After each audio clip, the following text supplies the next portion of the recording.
everyone. We're excited to provide you an overview of our solution to how banks can streamline dispute pathways for people like May, called the Lotus Recovery Pathway. Because, like the lotus flower, it blooms in the face of adversity, rising through murky and muddy waters to flower and flourish. And to walk you through the Lotus Recovery Pathway, I want to root you in our user, May. Given her story, we know that her separation with her husband is not the end. And in fact, we know that IPV survivors continue to feel the after effects of economic abuse well after separation. So, as May navigates her new chapter, her hope is to regain control over her financial future, and we aim to do that through an integrated and holistic fraud recovery path that is one, centered in empowering May's voice and autonomy, and two, embedded with her existing financial system. So, by pulling three design principles of one, initially being able to respond to coerced debt when it happens and prevent it from becoming worse. Second, solidifying her trust in the system by being transparent in communicating and servicing fraudulent patterns. And thirdly, and most importantly, being a guiding hand throughout her resolution journey by offering her the support that she needs in order to rebuild. And with that being said, here is a high-level walkthrough of our solution. Great. Now let's take a look at how a solution would work in May's situation. So May is now separated from her abusive spouse, and while going about her day, she receives a notification from her bank. Opening up her banking app, she finds a transaction that she did not make. Clicking on it, she sees a report transaction feature. When reporting a transaction, the bank's AI identifies similar transactions for her to review. May checks the other transactions that she didn't make and submits them in one report. As a quick aside, we have mentioned the bank's AI in this case, but this could be explored further to work with the existing banking algorithms. Now, after submitting her report, May is now able to contact a trauma-informed care agent from within the bank, visit the Fraud Recovery Hub, a third-party platform designed to support customers of any bank, and review her logged-in devices and login history, which can help May identify whether someone else has been accessing her account. Now, we move into the part we are most excited about, the Fraud Recovery Hub. This is where our solution truly comes to life. It's designed to lift the cognitive load of survivors like May and lead them step by step through a recovery journey that feels safe, supported, and trauma-informed. The journey begins with something simple but incredibly important: connection. In moments of fear or confusion, survivors shouldn't have to search for help. So on this screen, May sees one clear, prominent option called Financial Advocacy Support. Right now, with just one tab. This ensures that when emotions are high and time is limited, she can immediately reach a trained professional who understands what she's going through. And once she's spoken to an advocate, she's guided naturally into the next phase of support.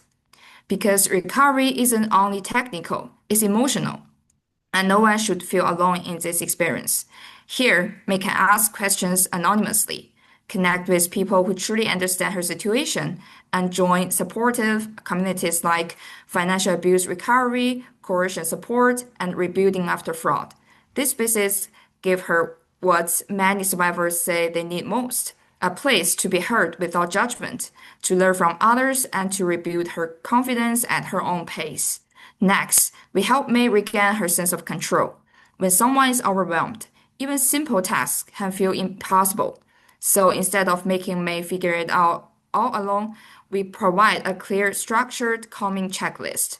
It walks her through essential actions: contacting the fraud department, changing passwords and PINs, freezing suspicious accounts, and it continues with the practical follow-ups, setting up fraud alerts, and notifying credit card companies.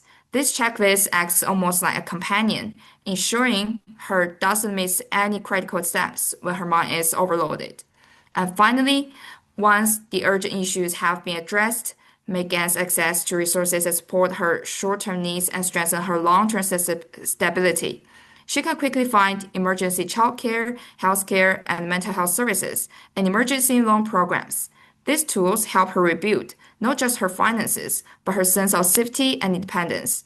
Taken together, these four steps form a holistic survivor-centered recovery pathway. The Fraud Recovery Hub isn't just a feature, it's a support system.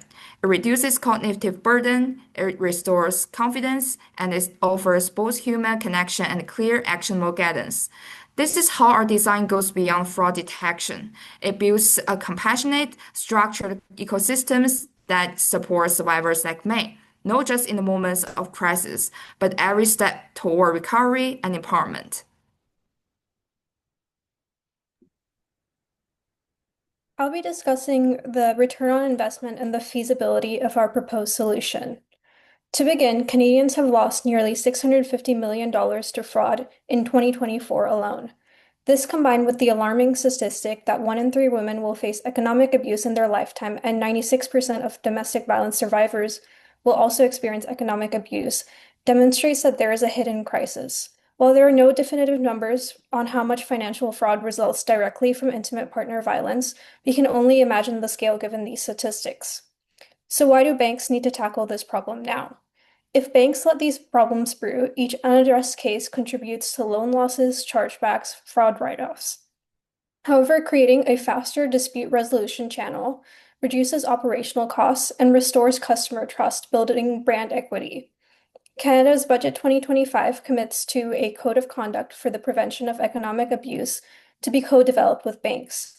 Addressing these issues now will help banks shape the standards, reduce compliance risk, and serve as a point of intervention before the problem can spiral out of control. In terms of feasibility, we anticipate that banks will have a standardized method for reporting fraud, as mentioned in the first part of the solution under Identify and Verify. However, we can create strong partnerships with organizations such as Victim Services Toronto and the Canadian Women's Foundation to build out the Fraud Recovery Hub. These partnerships will create a single point of resolution for these sorts of economic abuse cases, reducing burdens on the banks to implement methods individually. These partnerships can also provide a means to create a pathway towards financial recovery, which empowers survivors of economic abuse and minimizes the harms of re-traumatization as they navigate rebuilding their financial stability. And to close off to our viewers, I want you to know that this is just us scratching the surface of what the Lotus Recovery Pathway could look like.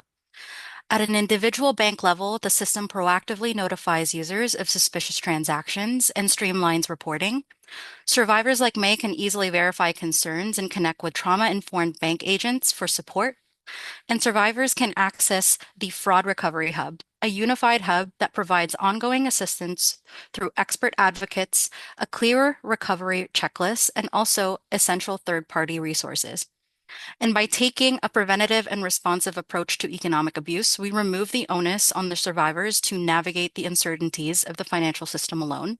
Furthermore, by centering my and other survivors' safeties and autonomy, we can empower them to take back control of their life and allow them to flourish financially.